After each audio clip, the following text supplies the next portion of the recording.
கிறிஸ்துவுக்குள் பிரியமான சகோதர சகோதரிகளே, நண்பர்களே, ஆண்டவராகிய இயேசு கிறிஸ்துவின் நாமத்திலே உங்கள் யாவரையும் இந்த காலவேளை வாழ்த்தி வரவேற்கிறேன்.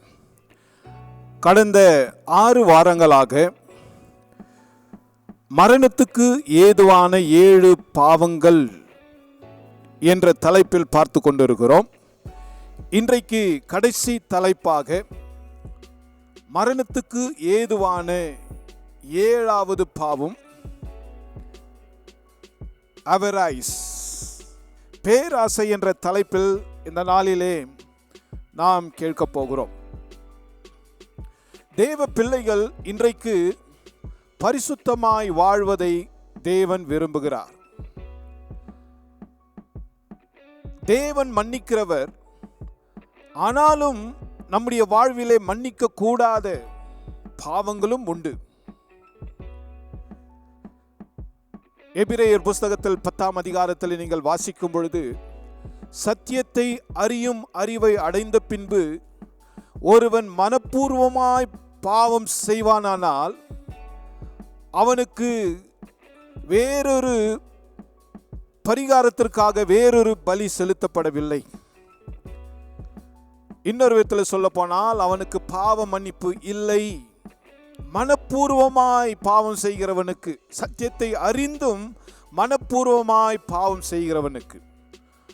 1 யோவான் புஸ்தகத்தில் 5ஆம் அதிகாரத்தில் நாம் வாசிக்கிறோம். யோவான் சொல்லுகிறார், மரணத்துக்கு ஏதுவான பாவம் உண்டு என்று அந்த இடத்துல சொல்லுகிறார். மரணத்துக்கு ஏதுவான பாவம் வேதத்தில் சொல்லப்படுகிறது. அப்படிப்பட்ட பாவங்களுக்கு மன்னிப்பில்லை என்றும் சொல்லுகிறது. ஆகையினால அருமையான தேவனுடைய பிள்ளைகளே, இந்த நாளிலே நம்முடைய வாழ்க்கையிலே மரணத்துக்கு ஏதுவான பாவங்கள் ஏதாயிலும் இருக்கிறதா என்பதை பார்த்து ஒவ்வொரு நாளும் அவைகளிலிருந்து நாம் மனம் திரும்ப வேண்டும், பரிசுத்தமாக்கப்பட வேண்டும். இந்த காலவேளையிலே பேராசை என்கிற தலைப்பில் பார்க்க போகிறோம். ஒரு வேத பகுதியை உங்களுக்காய் படிக்கிறேன், கவனியுங்கள். லூக்கா 12ஆம் அதிகாரம் 15ஆம் வசனத்திலிருந்து 21ஆம் வசனம் வரைக்குமாக. லூக்கா எழுதின சுவிசேஷ புஸ்தகம் 12ஆம் அதிகாரம் 15ஆம் வசனத்திலிருந்து, பின்பு அவர் அவர்களை நோக்கி, பொருளாசை குறித்து எச்சரிக்கையாயிருங்கள். ஏனெனில் ஒருவனுக்கு எவ்வளவு திரளான ஆஸ்தி இருந்தாலும் அது அவனுக்கு ஜீவன் அல்ல என்றார். அல்லாமலும் ஒரு உவமையை அவர்களுக்கு சொன்னார். ஐஸ்வர்யமுள்ள ஒருவனுடைய நிலம் நன்றாய் விளைந்தது. அப்பொழுது அவன், நான் என்ன செய்வேன்? என் தானியங்களை சேர்த்து வைக்கிறதற்கு இடமில்லையே. நான் ஒன்று செய்வேன், என் களஞ்சியங்களை இடித்து பெரிதாக கட்டி எனக்கு விளைந்த தானியத்தையும் என் பொருட்களையும் அங்கே சேர்த்து வைத்து, பின்பு ஆத்துமாவே, உனக்காக அநேக வருஷங்களுக்கு அநேக பொருள்கள் சேர்த்து வைக்கப்பட்டிருக்கிறது. நீ இளைப்பாரி புசித்து குடித்து பூரிப்பாயிரு என்று என் ஆத்துமாவோடு சொல்வேன் என்று தனக்குள்ளே சிந்தித்து சொல்லிக் கொண்டான். 20ஆம் வசனம், தேவனோ அவனை நோக்கி, மதிகேடனே, உன் ஆத்துமா உன்னிடத்திலிருந்து இந்த ராத்திரியிலே எடுத்துக்கொள்ளப்படும். அப்பொழுது நீ சேகரித்து வைத்தவைகள் யாருடையதாகும் என்றார். தேவனிடத்தில் ஐஸ்வர்யவானாயிராமல் தனக்காகவே பொக்கிஷங்களை சேர்த்து வைக்கிறவன் இப்படியே இருக்கிறான் என்றார். 15ஆம் வசனம் இப்படியாய் சொல்லுகிறது, பின்பு அவர் அவர்களை நோக்கி, பொருளாசை குறித்து எச்சரிக்கையாயிருங்கள். ஏனெனில் ஒருவனுக்கு எவ்வளவு திரளான ஆஸ்தி இருந்தாலும் அது அவனுக்கு ஜீவன் அல்ல. பொருளாசை குறித்து எச்சரிக்கையாயிருங்கள். எவ்வளவு இருந்தாலும் அது அவனுக்கு ஜீவன் அல்ல. அவிரைஸ் என்கிற வார்த்தை வழக்கமாக அதிகமாய் உபயோகப்படுத்துகிற ஒரு வார்த்தை அல்ல. ஆனால் இதற்கு சமமான இன்னொரு வார்த்தை அதிகமாய் மக்கள் உபயோகப்படுத்துகிறனர், கிரீட் என்கிற வார்த்தை. எப்படி இந்த ஸ்லோத்ஃபுல்னஸ் என்கிற சோம்பல் என்கிற வார்த்தை அதிகமாய் கேட்கப்படுவதில்லையோ, இந்த அவிரைஸ் என்கிற வார்த்தையையும் மக்கள் பொதுவாக அதிகமாய் உபயோகப்படுத்துவதில்லை. அதற்கு மாறாக கிரீட் என்கிற பேராசை என்கிற வார்த்தையை உபயோகப்படுத்துகிறதை கேட்டிருக்கிறோம். மரணத்துக்கு ஏதுவான 7 பாவங்கள் என்ற பட்டியலில் இந்த கிரீட் பேராசை என்பது கடைசியாய் பட்டியலிடப்பட்டிருக்கிறது. இந்த பேராசை 10 கட்டளையிலும் இது கடைசியாக சொல்லப்பட்ட ஒரு பாவம். யாத்திராகமம் 20ஆம் அதிகாரம் 17ஆம் வசனத்தை நீங்கள் வாசிக்கும் பொழுது யூ ஷால் நாட் கவட் என்று சொல்லப்படுகிறது. யாத்திராகமம் 20ஆம் அதிகாரம் 17ஆம் வசனம், பிறருக்குள்ள யாதொன்றையும் இச்சியாதிருப்பாயாக, பிறருக்குள்ள யாதொன்றையும் இச்சியாதிருப்பாயாக. பேராசையின் ஆரம்பமே இச்சைதான். மிகுதியான பொருளை பெற ஒரு ஆசை, பெற்றுக்கொள்ள வேண்டும், சம்பாதித்துக் கொள்ள வேண்டும், சேர்த்து கொள்ள வேண்டும் என்கிற எப்பொழுதுமே அப்படிப்பட்ட ஒரு எண்ணம், அப்படிப்பட்ட ஒரு ஆசையிலே மக்கள் சிலர் நிலைத்திருக்கிறார்கள். நம்முடைய தேவைகள் சந்திக்கப்படுவது தேவைதான்.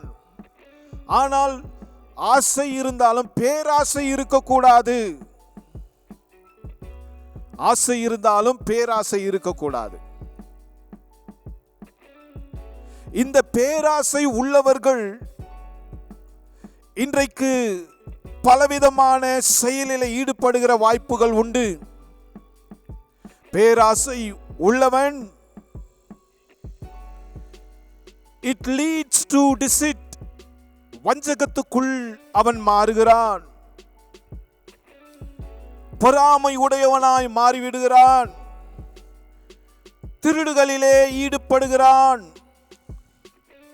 பிறர் நலம் கண்டு அவன் பொறாமை கொள்ளுகிறான். கொலையிலே பேராசை நிமித்தமாய் ஈடுபடுகிறான். பெருமை, ஆசை, இன்னும் அதிகரித்துக் கொள்ள வேண்டும். இது நிமித்தமாய் ஈவன் நாடுகளுக்கும் போர் ஏற்படுகிறது. என்னுடைய எல்லை இன்னும் விரிவாக்கிக் கொள்ள வேண்டும், இன்னொரு நாட்டை நான் பிடித்துக் கொள்ள வேண்டும், ஆக்கிரமித்துக் கொள்ள வேண்டும் என்கிற ஒரு ஆசை. அலெக்சாண்டர் தி கிரேட் இந்த உலகத்தையே நான் ஆக்கிரமிக்க வேண்டும் என்கிற ஒரு கொள்கை உடையவராயிருந்தார். இன்றைக்கு அப்படிப்பட்ட பேராசை ஒரு மனுஷனுக்குள்ள இருக்கும் பொழுது அது ஒரு மனுஷனை யுத்தத்துக்குள்ளாக, ஒரு தேசத்தை யுத்தத்துக்குள்ளாய் நடத்தும். பேராசை இருக்கும் பொழுது அது ஒரு சுயம் உள்ளவர்களாய், சுயநலவாதிகளாய் ஒரு மனிதனையோ ஒரு தேசத்தையோ அது மாற்றி விடுகிறது. பேராசை இன்றைக்கு மற்றவர்களுடைய நலனை, நன்மையை அபகரிக்க செய்கிறது. பேராசை இன்னொருவனை வஞ்சிக்க செய்கிறது. அது ஒரு பாவம். மற்றவர்களுடைய பொருளையோ, மற்றவர்களுடைய நன்மைகளையோ, மற்றவர்களுடைய சொத்துக்களையோ, மற்றவர்களுடைய உடைமைகளையோ இந்த பேராசை நிமித்தமாக அதை அபகரித்துக் கொள்வது, ஆக்கிரமித்துக் கொள்வது பாவம். அது சாபமாய் கூட அநேக சமயத்தில் அது மாறிவிடுகிறது. பேராசை ஒரு பெரிதான பாவம், இது பெரிதான சாபம் என்று இன்றைக்கு அநேகர் உணராமலும் வாழ்ந்து கொண்டிருக்கிறார்கள்.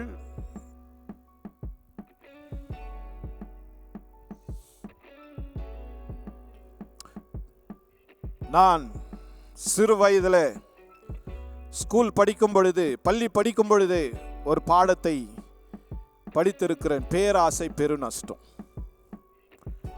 ஒரு மனுஷனுக்கு பொன்முட்டை போடுகிறதான கோழி இருந்தது.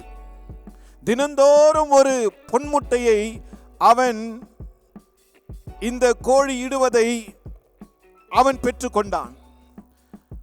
ஒரே சமயத்திலே நான் எல்லா முட்டைகளையும் பெற்றுக்கொள்ள வேண்டும் என்று அவன் அறுத்து விட்டான். எல்லாம் எழுந்து போனான். பேராசை பெருநஷ்டம். இன்னும் ஒரு கதையை கூட கேட்டிருக்கிறேன். தொடுவதெல்லாம் பொன்னாக வேண்டும், எதை தொட்டாலும் மிடாஸ் டச் என்று சொல்லுவார்கள். The ability to turn everything one touch into gold. It comes out of greedy. பொய்யான மாயையான ஒரு ஆசை. சில கிறிஸ்தவர்களும் கூட இன்றைக்கு பொருள் ஆசையால் பிடிபட்டு சொத்துக்களை சேர்க்க வேண்டும். இப்படிப்பட்ட சேர்க்கிற, சம்பாதித்துக் கொள்ளுகிற ஒரு ஆசையிலே கவனம் செலுத்தி அவர்கள் நித்தியமான காரியங்களை கவனமற்றவர்களாய் விட்டு விடுகிறார்கள். சிலர் நான் வசதியாக மிக டாம்பிகமாக வாழ வேண்டும் என்கிற காரியத்தினாலே வாங்கக்கூடிய பொருட்கள் எல்லாம் மிக உயர்ந்த விலையிலே காணப்படும்.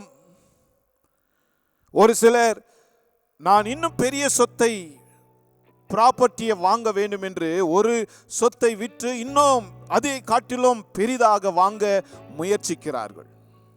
வேதத்திலே அப்படிப்பட்ட அநேக உதாரணங்களை நாம் பார்க்கிறோம். யாக்கோபு ஏசாவினுடைய சிரேஷ்டபுத்திர பாகத்தை வஞ்சித்தான். கூழை விற்று, கூழை கொடுத்து பெரிய ஒரு ஆசீர்வாதத்தை அவன் ஏமாற்றிக் கொண்டான். ஆகாப் நாபோத்தினுடைய திராட்சை தோட்டத்தின் மேலே அவன் ஆசை வைத்தான். யூதாஸ் காரியத்து 30 வெள்ளி காசுக்காக இயேசுவையே காட்டி கொடுத்தான். அனனியா, சஃபிரா அவர்கள் தங்களுக்கென்று நிலத்தை வைத்து கொண்டிருந்தார்கள். தங்களுக்கென்று ஒரு அந்த பொருளாசையினாலே ஒரு பகுதியை தேவனுக்கு விட்டு கொடுக்காமல் அதை மறைத்து வைத்தார்கள். இயேசு இந்த உவமையிலே சொன்னார். லூக்கா 12ஆம் அதிகாரத்திலே 18ஆம் வசனம் இப்படியாய் சொல்லுகிறது. இந்த ஐஸ்வர்யவானாகிய மதிகேடன் அவன் சொல்லுகிற காரியத்தை 18ஆம் வசனத்தில் பாருங்கள். நான் ஒன்று செய்வேன், என் களஞ்சியங்களை இடித்து பெரிதாக கட்டி எனக்கு விளைந்த தானியத்தை என் பொருளையும் அங்கே சேர்த்து வைத்துக் கொள்ளுவேன். களஞ்சியத்தை இடிப்பேன், அதை பெரிதாக கட்டுவேன், நான் பொருளையும் தானியத்தையும் சேர்த்துக் கொள்வேன். சேகரிக்க வேண்டும், சேர்த்து கொள்ள வேண்டும். சொத்தின் மேலே சொத்து, பணத்தின் மேலே பணம். மனுஷனுக்கு ஆசை என்பது விடுவதில்லை. பேராசை, பேராசை. Greed is sin.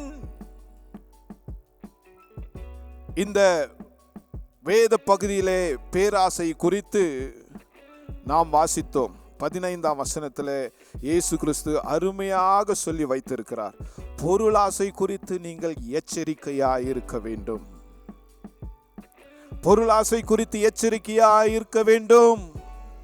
ஏனெனில் ஒருவனுக்கு எவ்வளவு திரளான ஆஸ்தி இருந்தாலும், ஒருவனுக்கு எவ்வளவு திரளான ஆஸ்தி இருந்தாலும் அவனுக்கு ஜீவன் அல்ல. அது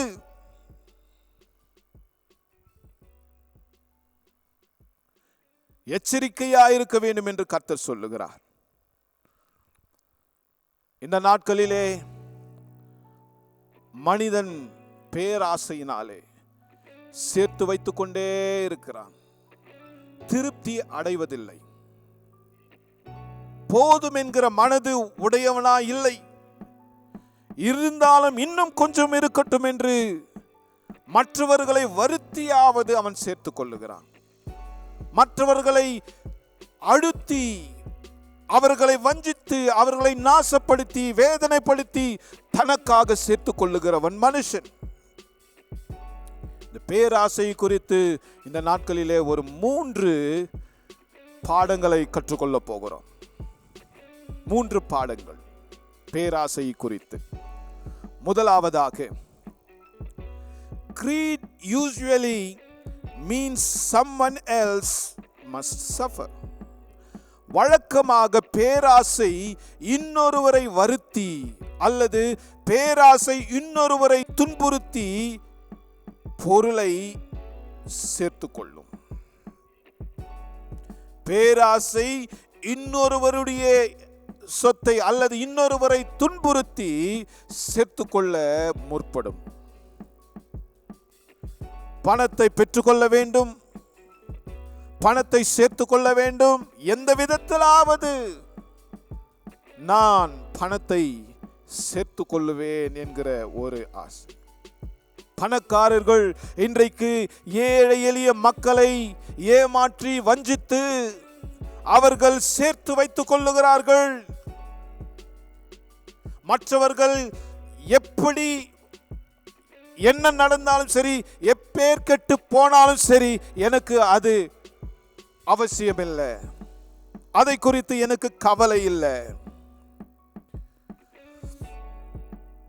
அப்படிப்பட்ட ஒரு மனப்பான்மை, சுயமான ஒரு மனப்பான்மை, சுயமான ஒரு காலத்தில் நாம் வாழ்ந்து கொண்டிருக்கிறோம். இந்த காலத்தில் போதைப் பொருளை எடுக்கிறவர்கள் தன்னுடைய குடும்பம் நாசப்பட்டாலும், தன்னுடைய மனைவி, தன்னுடைய பிள்ளைகள் நாசப்பட்டாலும் எனக்கு கவலை இல்லை, என்னுடைய சந்தோஷம்தான் என்று தவறான அடிமைத்தனத்துக்குள்ளே ஈடுபடுகிறார்கள். இந்த போதைப் பொருளை விற்கிறவர்களும் அல்லது சாராயத்தை விற்கிறவர்களும் ஒரு குடும்பம் அழிகிறதே, ஒரு பிள்ளைகள், ஒரு சமுதாயம் நாசம் ஆகிறதே என்கிற கவலையும் அல்ல. நான் பணத்தை சேர்த்து கொண்டால், நான் வசதியா இருந்தால், நான் உயர்ந்தால், நான் பணக்காரனாய் மாறினால் போதும், யார் எப்பேர் எக்கேடு கெட்டு போனால் என்ன என்ற ஒரு சுயமான ஒரு வாழ்வு, பேராசை உள்ள ஒரு மனப்பான்மை. அருமையான தேவனுடைய பிள்ளைகளே, மற்றவர்களை வருத்தி மற்றவருடைய துன்பத்திலே நீர் சந்தோஷமாய் வாழ வேண்டும் என்று நினைக்கிறாயே, அது பாவம். மற்றவர்களுடைய நன்மையை நீ அபகரித்து நீ சந்தோஷமாய் மகிழ்ச்சியாக வசதியாக இருக்க வேண்டும் என்று எண்ணுகிறாயே, அது மரணத்துக்கு ஏதுவான பாவம். இந்த நாட்களிலே அநேக தவறான செயல்களிலே மக்கள் ஈடுபடுகிறதை பார்க்கிறோம். கார் கொள்ளை, மோசடி, கொள்ளைகள், தாக்குதல்கள், கடை கொள்ளை, திருட்டு, கொலை போன்ற பாவங்கள் எல்லாம் பொருள் ஆசையினால் வந்திருக்கிறது என்று நான் ஆரம்பத்திலேயே சொன்னேன். எல்லா விதமான திருட்டின் காரியங்களுக்கும், கொள்ளைகளுக்கும், கொலைகளுக்கும் இந்த பேராசைதான் காரணம். பணம் வேண்டும், சொத்து வேண்டும், வசதிகள் வேண்டும் என்று அவர்கள் நேர்மையான நிலையில போகாதபடி எப்படியாவது குறுக்கு வழியிலாவது நான் சேர்த்து கொள்ள வேண்டும் என்ற நிலையோடு செயல்படுகிற ஒரு சமுதாயம். சூதாட்டம் பொருளாசையால் வந்தது. வெட்கக்கேடு. சில கிறிஸ்தவர்கள் கூட இப்படிப்பட்டதான சூதாட்டமான ஒரு செயலில் ஈடுபடுகிறதை பார்க்கிறோம் இந்த காலத்திலே.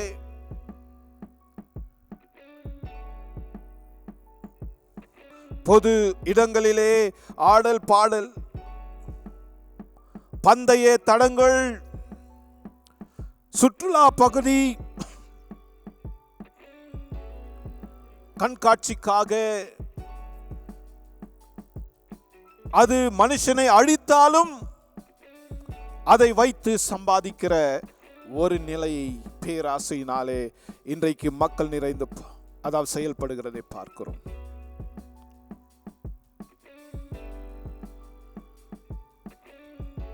சிலர் அடிமைப்பட்டிருக்கிறாங்க சூதாட்டத்திற்கு. சிலர் அடிமைப்பட்டிருக்கிறாங்க லாட்டரி சீட்டு வாங்கி பெரிய பணக்காரர் ஆகணும், பேராசை.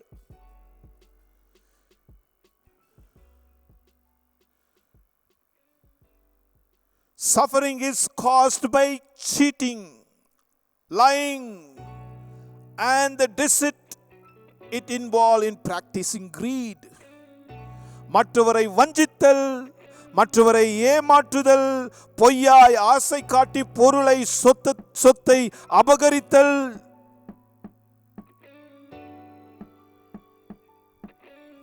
பலவிதமான தவறான காரியங்களிலே ஈடுபடுவதை இந்த காலத்துல பல இன்னும் அதிகாரத்தில் உள்ளவர்களுக்கும் கூட தெரியும். ஆனாலும் கூட லஞ்சம் ஊழல் நிமித்தமாக அதை அழிக்க முடியாத நிலையிலே இருக்கிறார்கள். தேவனுடைய ஜனமே, இந்த காலவெளியிலே ஒருவேளை நாம் ஏதாகிலும் ஒரு வழியிலே பேராசையினாலே நிரப்பப்பட்டிருக்கிறாள் என்று சொன்னால், ஒருவேளை அந்த விதமான எண்ணமுடையவர்களாய் இருப்போமேனால் இந்த நாளில மனம் திரும்பி கர்த்தருக்கு ஒப்பு கொடுப்போம். முதலாவது நான் சொன்னேன், பேராசை இன்னொருவரை துன்புறுத்தி சேர்த்து கொள்ளுகிற ஒரு செயல். Greed usually means someone else must suffer. இரண்டாவதாக, greed is a quest for more than just necessity. Greed is a quest for more than just necessity. பேராசை என்பது தேவைக்கும் மிஞ்சி தேடுகிற ஒரு காரியம். என்னுடைய தேவைக்கும் மிஞ்சி அதிகமாய் தேடுகிற ஒரு செயல். ஒரு மனுஷனுக்கு அடிப்படையாக ஒரு 5 காரியங்கள் தேவை. உணவு, இருப்பிடம் ஷெல்டர், clothing உடை, சுகாதாரம் medical care, and he needs money to purchase anything. இவைகள் எல்லாவற்றையும் வாங்க பணம் தேவை. இன்னொரு முறை சொல்லுகிறேன், கவனியுங்கள். மனுஷனுக்கு தேவையான 5 அடிப்படை காரியங்கள்: உணவு தேவை, உடை தேவை, இருப்பிடம் தேவை, அவனுக்கு சுகாதாரம் மெடிக்கல் கேர் தேவை, இவைகள் எல்லாம் பெரும்படியாய் பணம் தேவை. தேவை மாத்திரம் நாம் சந்தித்து கொண்டால் பரவாயில்லை. ஆனா அதுக்கு மிஞ்சி நாம் எண்ணுகிறோமே, அதுதான் பேராசை.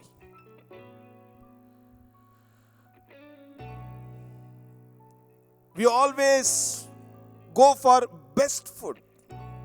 இந்த காலத்துல உணவுக்காக எவ்வளவு பணங்களை செலவிடுகிற சமுதாயம். ருசியான பதார்த்தம் தேவைதான், வகை வகையான உணவுகள் தேவைதான். ஆனால் அதற்காக மிக அதிக அளவிலே பணத்தை செலவிடுதல். உடை தேவைதான், அதற்காக அளவுக்கு மிஞ்சின அளவிலே அதற்காய் பணத்தை செலவிடுதல். ஃபைனஸ்ட் கிளாத், இருப்பிடம், வீடு தேவைதான், அதற்காக பெரிய அளவிலே பெரிய மாளிகையை உனக்கு தேவைதான். ஆனா எத்தனை மாளிகை, எவ்வளவு பெரிய மாளிகை கட்டினாலும் நீ வாழப்போவது ஒரு சிறிய இடம் தான். உனக்கு தேவை ஒரு சிறிய இடம் தான். அப்படின்னா நீ தரித்தனா இருன்னு நான் சொல்லல. அளவுக்கு மிஞ்சி தேடுதல். Most expensive medical. நமக்கு சுகாதாரம் தேவை, அதுக்காக பல கோடி கோடியாய் செலவிடுகிற ஒரு நிலை. கவனிங்க, இதெல்லாம் தேவைதான். இதெல்லாம் இருந்தாதான் மகிழ்ச்சியான ஒரு வாழ்வு நம்ம நினைக்க கூடாது.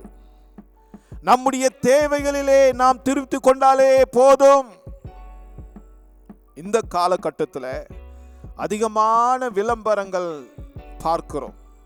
so much of advertising, அதிகமான விளம்பரம்.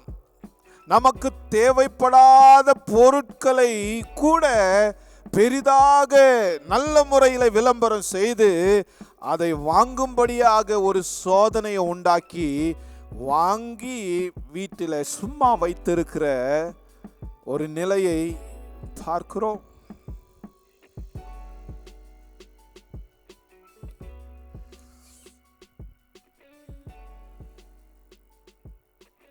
விளம்பரத்தினாலே வாங்கப்படுகிற பொருள்கள், வெரி எக்ஸ்பென்சிவ் காரு தேவைதான். ஆனால் கோடிக்கணக்கில் இந்த நாட்களிலே அத பணத்தை செலவிட்டு வாங்குறாங்க. நகைகள் தவறு என்று சொல்லவில்லை, பேராசையோடு சேர்த்துக் கொள்வது. We buy electronic gadgets, equipments. Mobile தேவைதான், ஆனா அதுக்கே பல ஆயிரங்களை லட்சங்களை செலவிடுகிற வாலிபர்களை இந்த நாட்களில் பார்க்கிறோம். பொழுதுபோக்குக்காக வாங்கப்படுகிற வாகனங்கள்,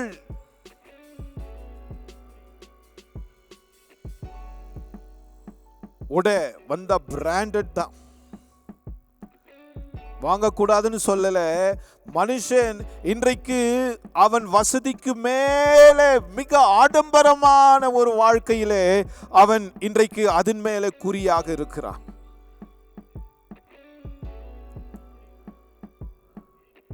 பேராசை.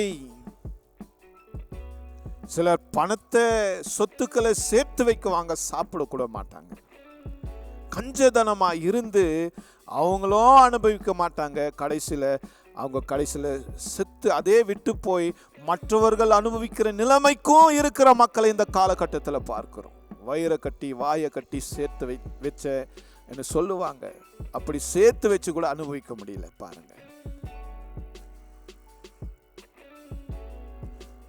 இப்படிப்பட்ட மிக விலையுயர்ந்த காரியங்களிலே இன்றைக்கு அதன் மேலே கருத்தாக எண்ணமாக இருந்து விழுந்து போகிற அதனாலே அவர்கள் இன்றைக்கு சிக்கிக் கொள்கிற ஒரு நிலைமையும் கூட அநேகர் பார்க்கிறோம்.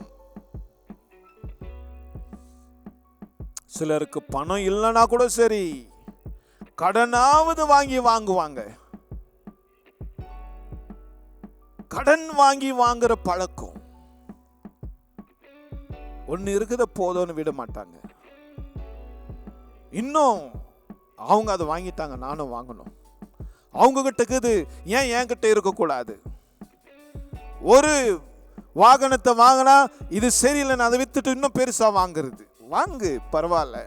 ஆனா போட்டிக்கும் பொறாமைக்கும் பெருமைக்கும் செய்கிற செயல் பாவம். பேராசை பாவம். லூக்கா 12ஆம் அதிகாரத்திலே 15ஆம் வசனத்திலே 2ஆம் பகுதியில் இப்படியாய் வாசிக்கிறோம். இயேசு சொல்லுகிறார், ஏனெனில் ஒருவனுக்கு எவ்வளவு திரளான ஆஸ்தி இருந்தாலும் அது அவனுக்கு ஜீவன் அல்ல. இயேசு கிறிஸ்து சொன்னார், எவ்வளவு திரளான ஆஸ்தி இருந்தாலும் அது அவனுக்கு ஜீவன் அல்ல. எவ்வளவுதான் நீ சேர்த்து வச்சாலும், எவ்வளவுதான் நீ அனுபவிக்க போற. அலெக்சாண்டர் தி கிரேட் உலகத்தையே அவர் பிடிக்க வேண்டும், ஆக்கிரமிக்க வேண்டும் என்று அவர் கங்கணம் கட்டி எத்தனையோ நாடுகளை, தேசங்களை அவர் பிடித்து கொண்டு வந்தார். மரிக்கிற தருவாயில் அவர் சொன்னார், நான் மரிக்கும் பொழுது அந்த சவப்பெட்டியில என் கரங்களை வெளியில இப்படியா விரித்து நீங்கள் அடக்கம் பண்ண வேண்டும் என்று சொன்னாராம். அதனுடைய அர்த்தம், நான் வெறுமையாய் வந்தேன், வெறுமையாய் போகிறேன். எவ்வளவுதான் இன்றைக்கு இந்த உலகத்திலே சம்பாதித்தாலும் சேர்த்து கொண்டாலும் ஒன்றையும் நாம் கொண்டு போவதில்லை.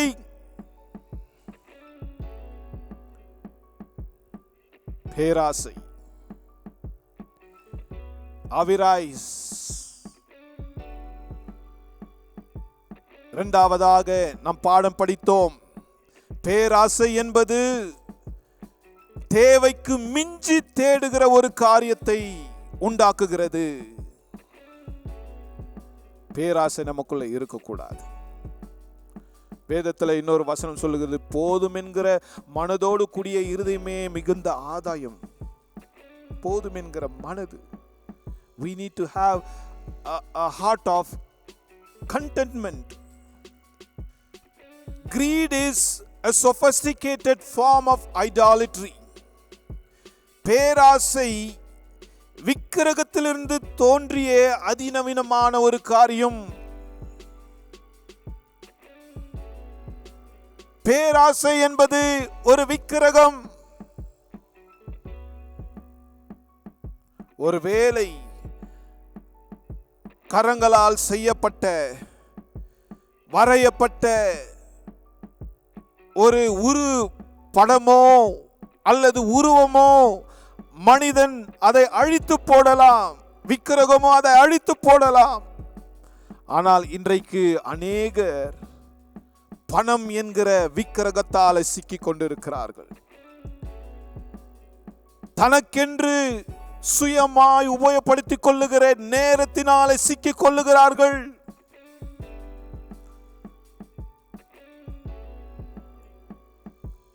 கடவுளை விட, தேவனை விட அதிகமான நேரத்தை ஒரு காரியத்திற்கு செலுத்துவது விக்கிரகம். தேவனை காட்டிலும் அதிகமாய் நாம் கவனத்தை செலுத்தி, சிலர் நான் கேட்டிருக்கிறேன் கதையில, புதையல் இருக்கு, புதையல் கிடைக்குதுன்னு மனுஷரை கூட பலி செலுத்தி இருக்காங்களாம். பணக்காரனாக வேண்டும் என்கிற ஆசை, சொத்து குவிய வேண்டும் என்கிற ஒரு ஆசை.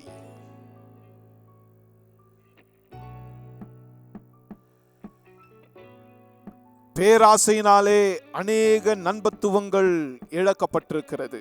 நல்ல நண்பர்களை இழந்திருக்கிறோம். பேராசையினாலே பெற்றோரை இழந்த மக்கள் எத்தனை பேர். இந்த ஆசையினாலே, பேராசையினாலே மனைவியை இழந்தவர்கள், புருஷனை இழந்தவர்கள் எத்தனை பேர். பேராசையினாலே தங்களுடைய பிள்ளைகளை இழந்தவர்கள் எத்தனை பேர் இந்த காலகட்டத்தில். பணத்தை சம்பாதிக்க வேண்டும் என்று இன்றைக்கு கிறிஸ்தவர்கள் தேவனுக்கு கொடுக்க வேண்டிய நேரத்தையும், அந்த ஞாயிற்றுக்கிழமையில கூட தேவனை ஆராதிக்க அவர்களை உற்சாகப்படுத்தாதபடி நீ போய் சம்பாதி என்று கொஞ்சம் அதிகமான பணத்தை சம்பாதிக்க இன்றைக்கு தேவனை விட்டுவிட்டு பணத்தின் பின்னாலே அனுப்பக்கூடிய கிறிஸ்தவ பெற்றோர்கள் எத்தனை பேர்.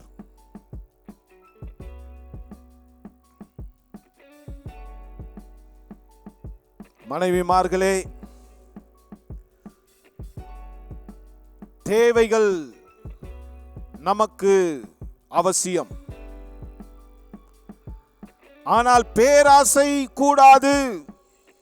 ஆமோஸ் புஸ்தகத்திலே 4ஆம் அதிகாரம் 1ஆம் வசனத்திலே வாசிக்கிறோம், சமாரியாவின் மலைகளில் உள்ள பாசானின் மாடுகளே, நீங்கள் இந்த வார்த்தைகளை கேளுங்கள்.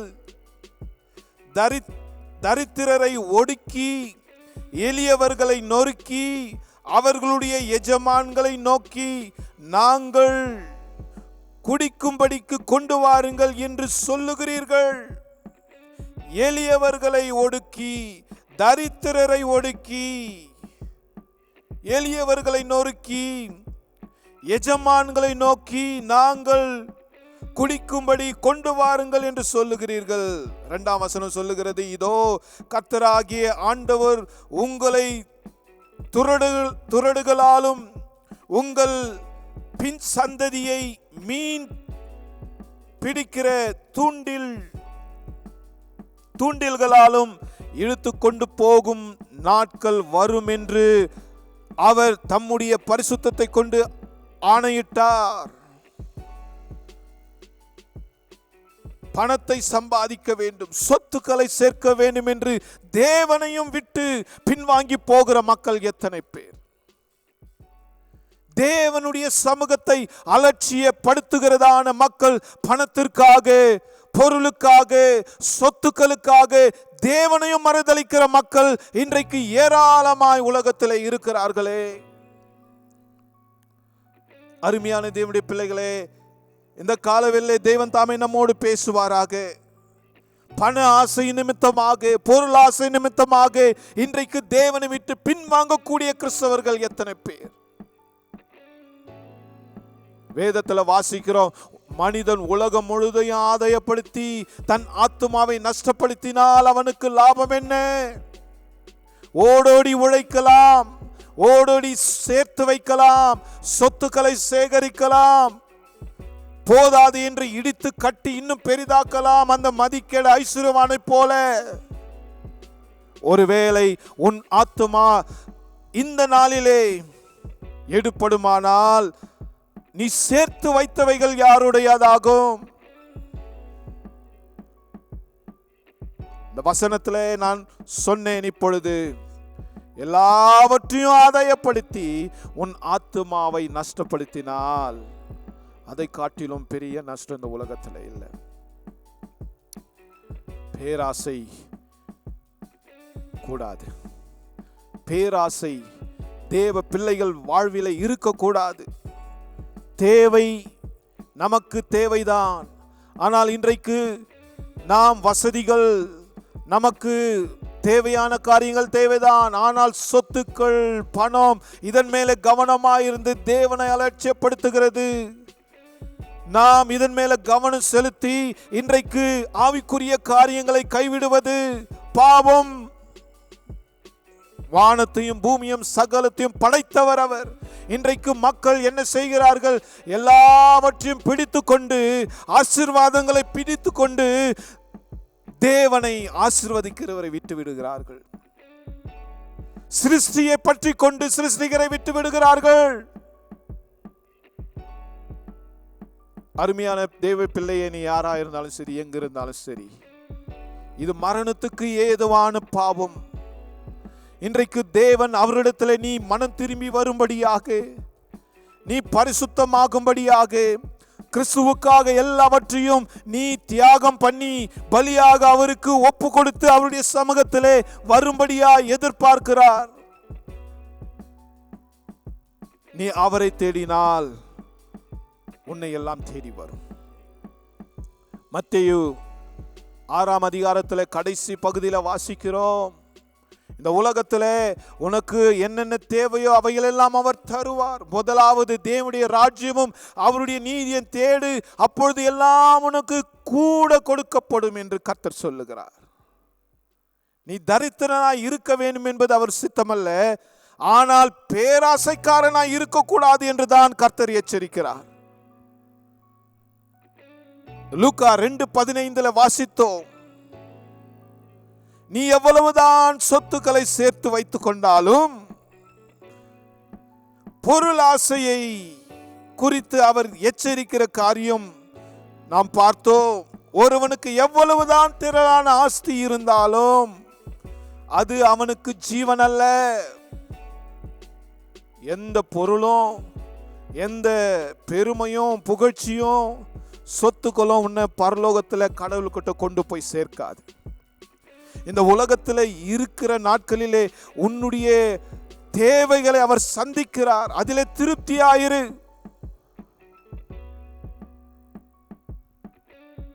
மூடனாவும் இருக்கக்கூடாது, வேலை செய்யாமல் சோம்பலாவும் இருக்கக்கூடாது, ஆனால் பேராசை உள்ளவனாவும் கூட இருக்கக்கூடாது என்று வேதம் சொல்லுகிறது. நீ உழைத்து சம்பாதித்து சாப்பிடு, போதும் என்கிற மனதுடையவனாய் இரு. உன் தேவைகளுக்காக கர்த்தரை சார்ந்திரு.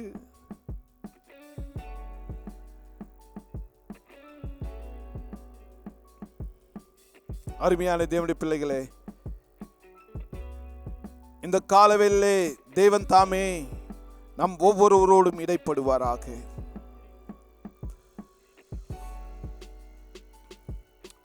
சிலர் கடன் பிரச்சனையிலே அகப்பட்டிருக்கிறார்கள். Credit debt is out of hand.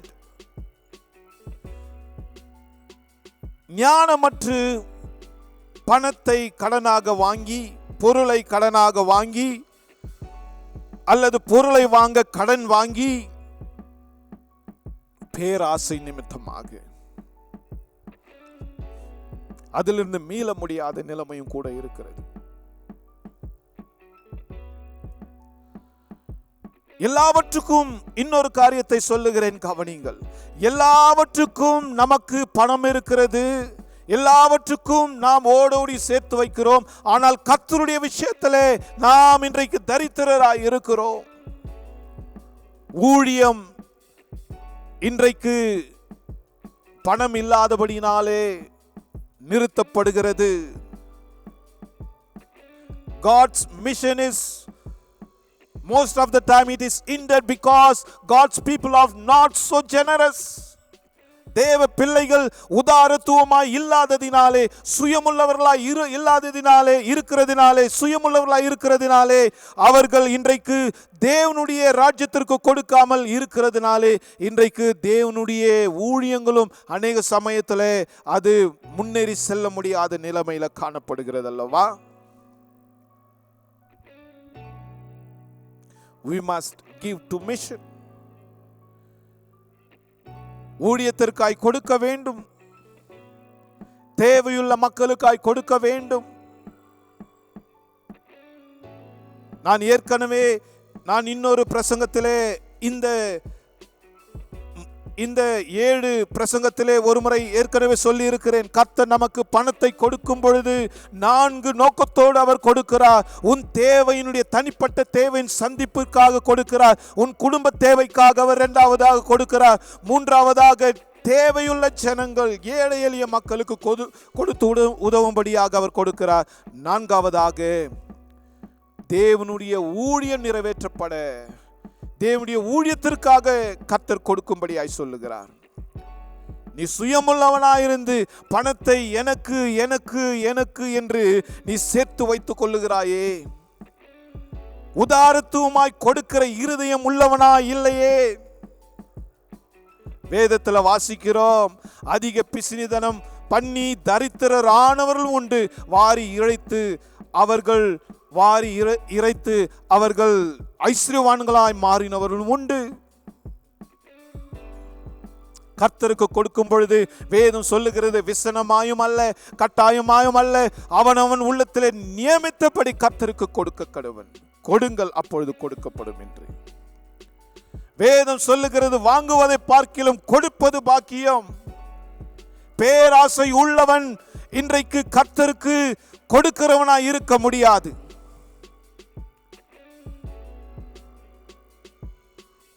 உனக்கு சம்பாத்தியம் தேவைதான். நீ சொத்துக்கள் வைத்திருப்பது தவறல்ல, ஆனால் உன்னுடைய இருதயம் அதன் மேலே பற்றக்கூடாது. தேவனை அலட்சியப்படுத்தக்கூடாது அந்த சொத்தின் நிமித்தமாக. வேதத்தில் எத்தனையோ உவமைகளை, உதாரணங்களை பார்க்கிறோம். ஒருவன் வந்து இயேசுவிடத்தில் கேட்கிறான், பரலோக ராஜ்யத்தில் பிரவேசிக்க நான் என்ன செய்ய வேண்டும்? பல காரியங்களை இயேசு சொல்லுகிறார். நான் சிறு வயது முதல் அவைகளெல்லாம் செய்து கொண்டு வருகிறேன் என்று சொல்லுகிறான். ஆனால் இயேசு ஒரு காரியத்தை சொல்லுகிறார், நீ முதலாவது போய் உன் சொத்துக்களை விற்று தரித்திரத்து கொடுத்து பின்பு வா என்று சொல்லுகிறார். அவன் மனதில்லாதபடி துக்கத்தோடு திரும்பி போனான். பாருங்கள், அப்பொழுது இயேசு சொல்லுகிறார், ஊசின் காதல ஒட்டகம் நுழைந்தாலும் ஐஸ்வர்யவான் தேவனுடைய ராஜ்யத்தில் பிரவேசிப்பது கூடாத காரியம் என்று. இது எதை குறிக்கிற? ஐஸ்வர்யம் இருக்கிறது தவறல்ல. ஆனால் இன்றைக்கு அந்த ஐஸ்வர்யத்தை வைத்து பிசினிதனம் பண்ணுவது தவறு. தாராளமாய் தேவ ராஜ்யத்தில் நீங்கள் முதலீடு செய்ய வேண்டும்.